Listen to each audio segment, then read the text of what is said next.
Iyi ni Bwiza TV nk'ibisanzwe tubageza amakuru atandukanye ibyamamare mu Rwanda, politike, imikino n'ibindi bitandukanye. Kuri uyu munsi rero imbere ya kamera Bwiza nkuko mubibona hari umusore ukiri mutoya benshi mumaze kumumenya i Karongi, afite isuka arimo gukora umuhanda. Aratangira abibwira abakurikiye Bwiza TV uwo ari we, ariko muramuzi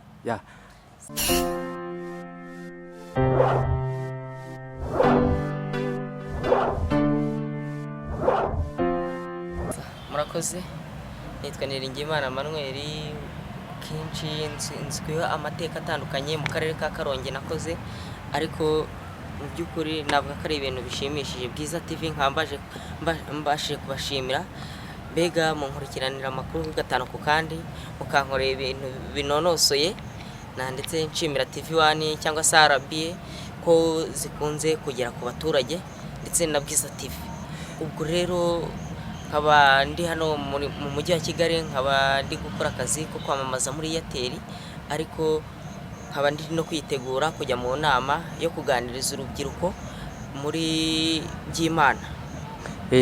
Hazaba hari abayobozi benshi batandukanye bakomeye. Ubwo rero mu by'ukuri navuga ko ari ibintu bishimishije ko bantumira mu mwanya nk'uwo nkabasha kujya kuganira n'urubyiruko.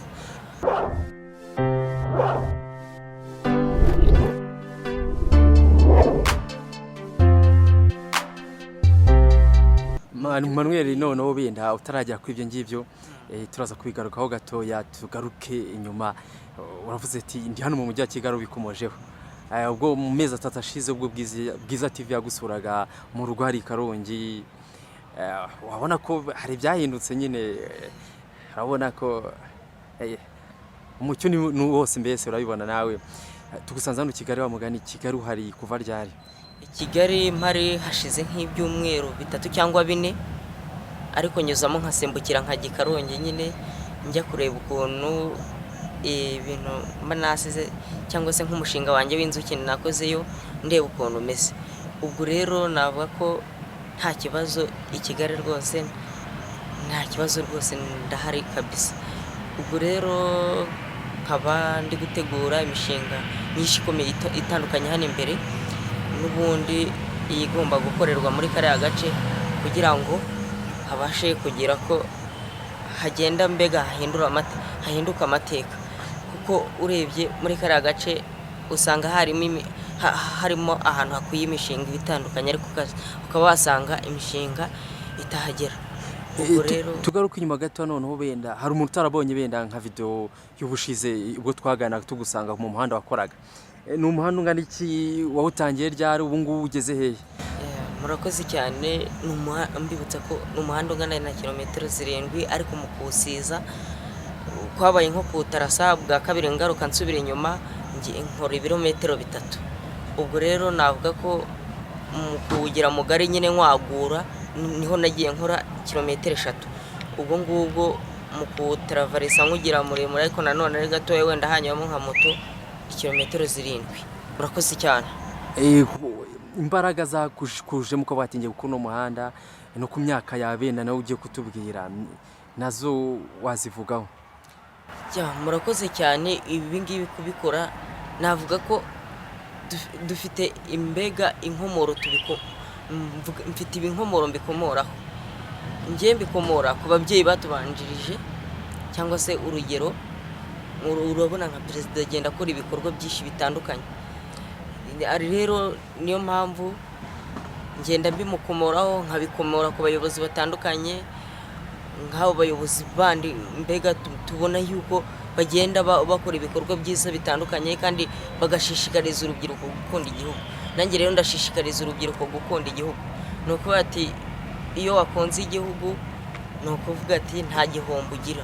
Icya kabiri mu gukunda igihugu kwanjye nuko ati iyo nkunze igihugu nkunda n'abaturage, ntabwo ngende bakonyungu zanjye kandi buri kimwe cyose. Nk'uburugero meze iminsi mpura n'abantu hano Nyabugogo usanga baracitse nk'amaguru cyangwa amaboko, ariko nabyo nabibona bikambera ikibazo.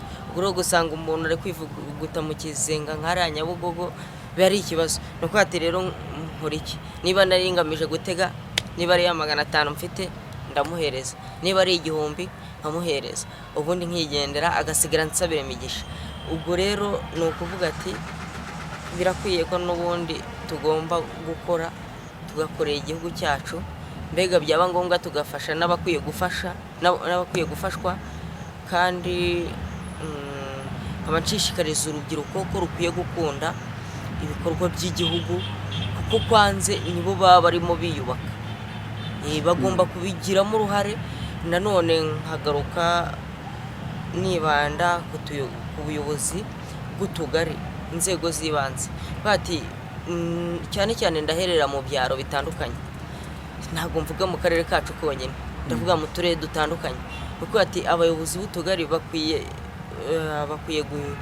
guhindura bakwiye guhindura nibura gahunda y'ibikorwa bibindi baba barimo bakora, bakibanda nko ku bikorwa remezo, cyangwa se hari nk'ikintu bita nko gukora imiganda mu masite atandukanye. Urumva amasite atandukanye, hari amasite aba akomeye ariko ugasanga atagiramo imihanda. Ubwo rero ibyo ngibyo biba ari ibibazo bikomeye. Ubwo rero nkashishikariza abayobozi b'utugari ko n'ubundi bajya bibanda gukora nk'imihanda mu masite atandukanye. Usanga hari nk'ahantu hatagera amazi mu masite atandukanye, kandi yagakwiye kuhagera, kandi nawo wareba ugasanga nk'ubuyobozi bw'utugari bwabikora. Ubwo rero bagategereza ngo imbaraga zizaturuka hejuru ku rwego rw'igihugu, ngo bategereze ko minisiteri ngo izaza ikabikora. Nibatabikora se bizahagera gihe ki? Yego habaho n'ubwunganizi, ariko nuko ati nubwo banunganira bakagombye kubunganira nabo hari ikintu bakoze, hari uruhare runini bagize mu kazi kabo. Wenda nka gucira inzira mbaho gatoya, ngira ngo wakoze umuhanda wakoze ni kilometero 7 nimba ntibeshye, ariko se wawukoze mu gihe kingana iki? Umuhanda rero nkukoze mu gihe kingana n'imyaka 4. Benshi nyine ku mateleviziyo baratandukanye, ariko nibuka ko nawutangiye ku itariki 28 2015 z'ukwezi kwa 12. Ubu muri no minsi kuri Kigali igikorwa cyawe waragihagaritse, cyangwa se ufite ubundi buryo uzagikoramo nyuma yo kuva Kigali? Ubu igikorwa navuga ko nyine kirahagaze ubu ngubu, ariko gahunda iriho nuko tuzamanukana na Airtel tukagenda tugahurizayo amaboko. Urumva Airtel, abayobozi bo muri Airtel bose mu Rwanda bose tuzagenda tugera nayo duhurizeyo amaboko, turebe igikwiye gukorwa. Niba ari no gutsindagirwa, Airtel yemeye ko ishobora no kuzawutsindagira binabaye ngombwa. Ubwo rero ikindi cya kabiri, hakaba hari igikorwa cyiza n'ubundi mbere ubwo nakoraga umuhanda narabashije kugitekereza, ariko sinabasha kugigiraho comment cyane kuko nabonaga nta bushobozi nabona, ariko nanone nkabona bikwiye. Nifuje ko muri kariya gace hakubakwa ikiyaga kigari cyane, abaturage bakajya babona amafi yo kugira ngo babone akabaga mbega muri makeya. Nibyo ubuyobozi bwacu buzabikora. None nizeye ko hari abanshyigikiye benshi, kandi nizeye ko bizakorwa, birimo birategurwa neza. Ubwo twagusuraga mu rugo watwijeje icyifuzo uvuga uti mana yanjye rwose nkazajya amahirwe nkabona perezida wa repubulika nkamushyikiriza impano mfite, impano nshaka kumushyikiriza. Ndakeka amahirwe arabonye, byaba byaragenze bite?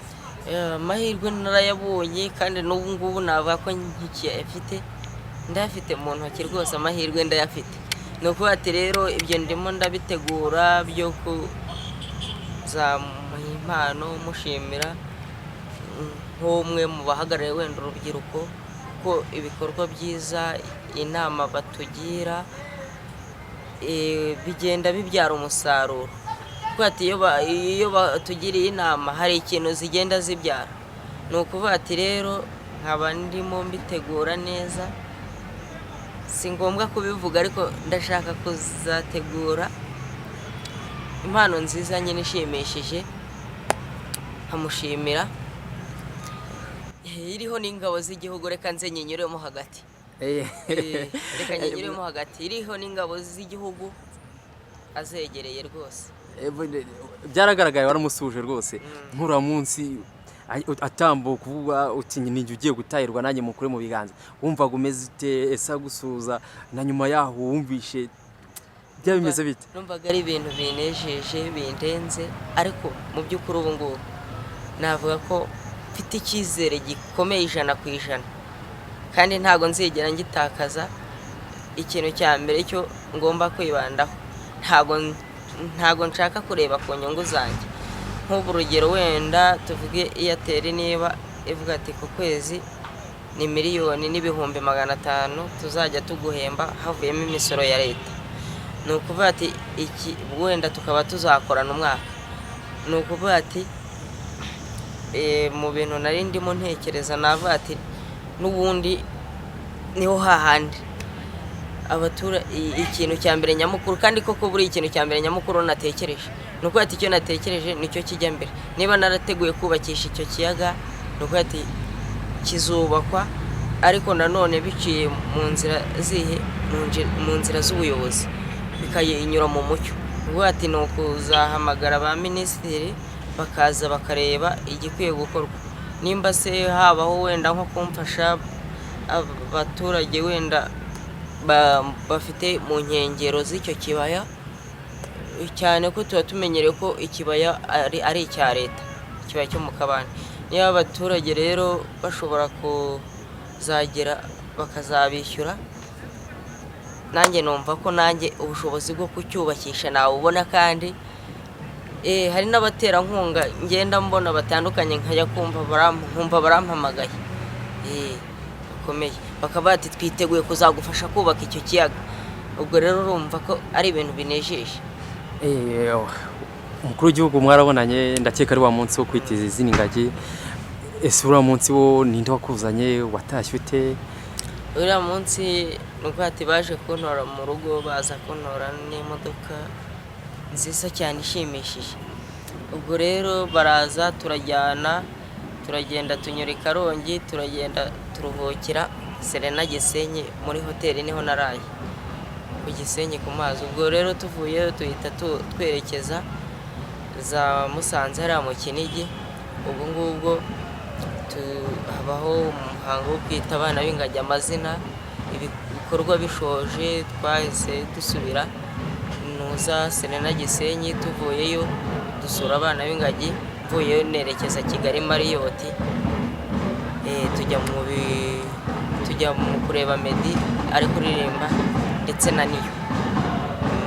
Kigali amahoteli numva menshi akomeye umaze kuyazenguruka. Neza cyane. Hari akantu ugeze kuvuga mu itangazamakuru uvuga uti abaturanyi benshi ntabwo bandeba neza, ndabona amaherezo nzizira muri Kigali. Ese abaturanyi bamugana iryo shyari ryo rigeze hehe?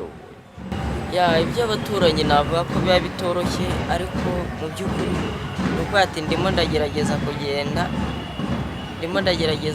nzajya mbakorera ibikorwa byiza, gusa abazishima bazishime, abatazanezerwa nyine ubwo Imana ifite inzira zayo izajya igenda ibikoramo.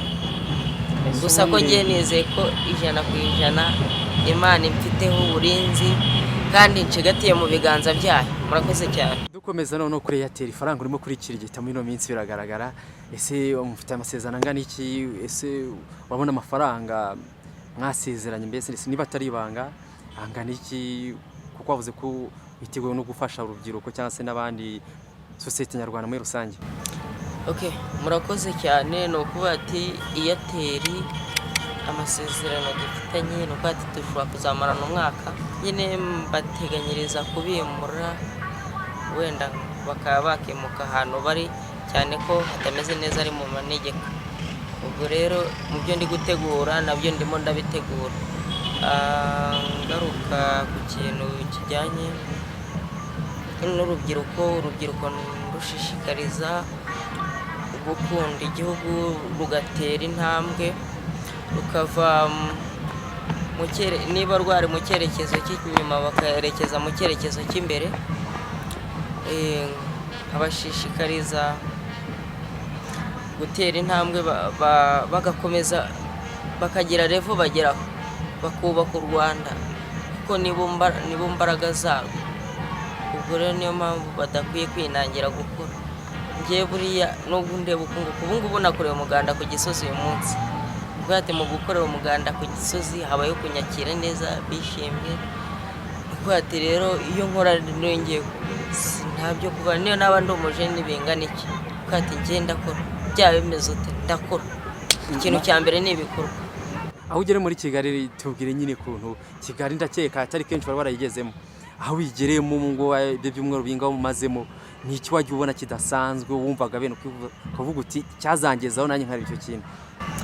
Kigali ibintu nagiye mbona bitandukanye, ibintu ni byinshi cyane, harimo ikoranabuhanga rya hatari, kandi noneho ikindi cya kabiri twakira abashyitsi benshi bakomeye baturutse mu mahanga. Icyo nicyo cya mbere cyo rero kuza kw'abo bashyitsi biba ari amahirwe akomeye. Bati niyo mpamvu rero u Rwanda rukomeza rugatera imbere. Uriya perezida nawe buriya hari ikintu agenda adufasha, nkanamukunda ibitekerezo bye, kuvuga ikinyarwanda bya hatari, avuga ikinyarwanda rwose n'amanota ukaba wayamwongera. Amashuri nize nasanzwe rwose, nize kugera mu 6 primaire, ariko impano y'ibitekerezo cyangwa gutekereza ibikorwa remezo, iyo mpano ndayifite. Nkagera ahantu kuvata ahangaha ku muhanda. Mu wa 6 n'ubwati, mu wa 6 nahagarukiye ndi gukora umuhanda. Ndabyuka nari ngeze mu gihembwe cya 3 mbonye ikizami kizansinda umuhanda nari natangiye gukora. Ndabatereka mbe mpagaze mu gihe cy'amezi nk'5 wenda ndaba nkurangize nsubire ku ishuri. Ntabwo njye nari nzi ko byamara iyo myaka yose. Ni ukuvuga ngo wabonye amashuri azabangamira gukora umuhanda uhitamo kubanza gukora umuhanda kugira ngo ishuri nkazasubira inyuma, ariko ibikoresho n'ibyo byagiye bimbana bike, ubundi banana nawurangije kera cyane rwose.